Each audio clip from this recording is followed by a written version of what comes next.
Shalom, selamat pagi, salam jumpa kembali bersama kami di pesan khusus pagi hari ini, di renungan kita pagi hari ini yang terambil dari Matius 5 ayat 3. Berbahagialah orang yang miskin di hadapan Allah, karena merekalah yang empunya kerajaan surga.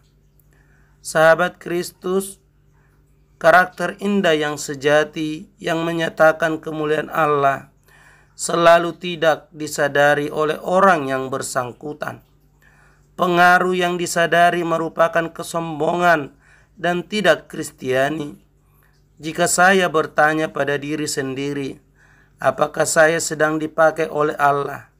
Ketika itu juga saya kehilangan keindahan dan kesegaran jamahan Tuhan.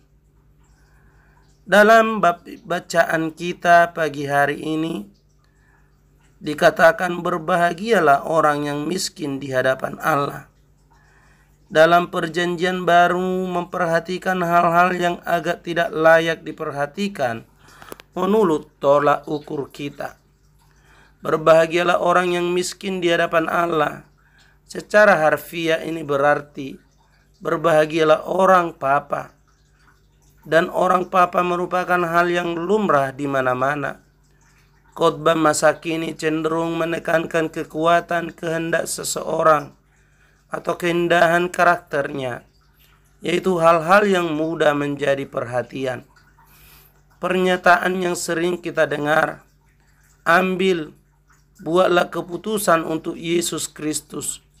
Yesus tidak pernah meminta kita mengambil keputusan untuk Dia, tetapi ia berserah kepadanya. Dua hal yang sangat berbeda. Dasar kerajaan Yesus Kristus, keindahannya yang sejati adalah pada hal yang biasa-biasa. Saya diberkati justru dalam kemiskinan atau kekepapaan saya. Jika saya tahu saya tidak mempunyai kekuatan, kehendak dan tidak mempunyai kepatutan atau kehebatan, Yesus berkata kepada saya, berbahagialah kamu, karena melalui kemiskinanmu kamu dapat memasuki kerajaanku. Saya tidak dapat memasuki kerajaannya berdasarkan kebajikan atau kebaikan saya. Saya hanya dapat memasuki sebagai seorang yang sungguh-sungguh papa. Karakter indah yang sejati, yang menyatakan kemuliaan Allah, selalu tidak disadari oleh orang yang bersangkutan. Pengaruh yang disadari merupakan kesombongan dan tidak Kristiani. Jika saya bertanya pada diri sendiri, apakah saya sedang dipakai oleh Allah? Saat itu juga saya kehilangan keindahan dan kesegaran jamahan Tuhan. Siapa saja yang percaya kepadaku, dalam hatinya akan mengalir aliran-aliran air yang hidup. Yohanes 7 ayat 38. Dan jika saya memeriksa aliran itu, saya kehilangan jamahan Tuhan.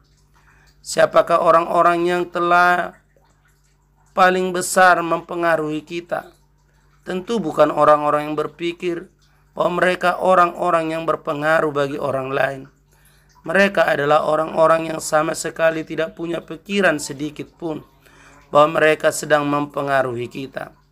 Dalam kehidupan Kristen, pengaruh hidup saleh atau berketaatan tidak pernah disadari. Jika kita sadar akan pengaruh kita itu tidak lagi mempunyai keindahan yang sejati, yang merupakan karakter dari jamahan Yesus. Kita selalu tahu bahwa Yesus sedang bekerja karena Dia mengerjakan sesuatu yang membangkitkan inspirasi di tempat yang lazim atau yang biasa-biasa. Demikianlah renungan pagi hari ini. Mari kita berdoa. Pujian, syukur, hormat, kemuliaan bagimu Tuhan, karena kasih setiamu, pertolonganmu senantiasa dalam hidup kami. Kami adalah orang-orang yang papa di hadapanmu, orang-orang yang miskin di hadapanmu, orang-orang yang tak berdaya Tuhan. Kami menyadari hidup kami, tanpamu kami tidak dapat berbuat apa-apa. Tanpamu kami tidak akan dapat berbuah. Tanpamu kami tidak akan dapat melakukan apa yang berkenan di hadapan-Mu. Karena itu Tuhan, biarlah kami bergantung penuh kepada Tuhan. Bergantung penuh atas segala kehendak-Mu, pemeliharaan-Mu, rencana-Mu bagi kami. Berkati hidup kami Tuhan. Berkati pemirsa yang mendengarkan renungan pagi hari ini. Kiranya Tuhan yang memberkati hidup mereka. Kalau ada pergumulan mereka, ada Tuhan Yesus, keperluan kebutuhan mereka, atau mungkin kesehatan mereka, jamahan Tuhan mengalir di pagi hari ini bagi semua pemirsa yang mendengarkan renungan ini. Tuhan kiranya memberkati kami. Tuhan kiranya memberkati aktivitas kami sepanjang hari ini. Terpuji-pujilah nama-Mu Bapa, dalam nama Yesus. Amin.